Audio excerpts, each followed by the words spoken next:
Okay, here's the big one that everybody is wondering about. If I sell my house now, where am I going to move to? What if I can't buy my next home, right? That's the big question that is on a lot of people's minds. So clearly it's a great time to sell, but when you do, how will you find your next home to move into while inventory is so low? With so few homes for sale and construction of newly built homes ramping up, but not there yet, you may be wondering if you should consider new construction in your search process. It's a great question to ask, and you can look at the pros and cons of what it means to buy a new home versus an existing one.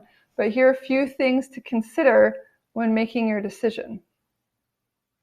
A new home is likely to have more energy efficient options. So this means when it comes to your utility bills, you'll have good insulation, it will cost less to heat. You may have a more energy efficient hot water heater and those types of things. So chances are you won't be leaking heat out the roof like you may with an older home that has old windows or not enough insulation in the attic or something like that. Similarly, you can expect less maintenance. When everything is new and even under home warranty, you know you're not going to have to replace the roof, replace the siding, paint stuff, get new carpet, all for at least 5 or 10 years, depending on which system we're referring to. So if you've maxed out your budget to get into a house and you don't have a lot of extra to save for those capital improvements, then new construction may be a safe bet.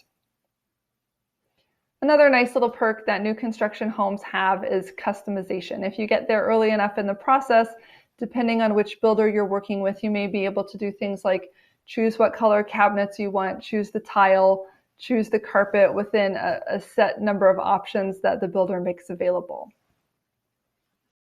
All right, now let's compare that to buying an existing home. So an existing home might be 1 year old, 5 years old, 100 years old. And typically in that case, you're buying from an individual homeowner and you can negotiate with them, which is not something that you can typically do with a builder. Now, in today's market, the amount of negotiation that you can do is still going to be limited, but depending on when you're planning to move, typically older or less desirable homes have more negotiating space. Right now, for example, I'm looking at a condo with clients that was built in 1978. And so it's about 40 something years old. And they have it priced at $320,000. It's been on the market for just over a week when we decided to make an offer on it. And we have made an offer that they're currently considering. We don't know yet if it will be accepted, for about $20,000 below asking price. And the reason that we did this was based on comps of some other lower priced sales in the area. So there is negotiating room, and who knows if we'll get it, but we're certainly not paying over asking, and we're certainly not in a buyer's frenzy in this situation. So again, going against the grain, finding something maybe a little older or less generally desirable can get you a good deal, even in today's hyper competitive market. You got to be willing to ask for what you want, and you never know if you're going to get it. So that's how I like to negotiate. The other thing that is nice about established homes is that they're typically in better neighborhoods. What I always say is that the best neighborhoods have gotten built out first. So we start with downtown Seattle. It's, the historical area, population, Queen Anne, and those types of things. And as the city has grown, we've built more and more out to the outskirts. So what tends to happen is that the best areas are already built.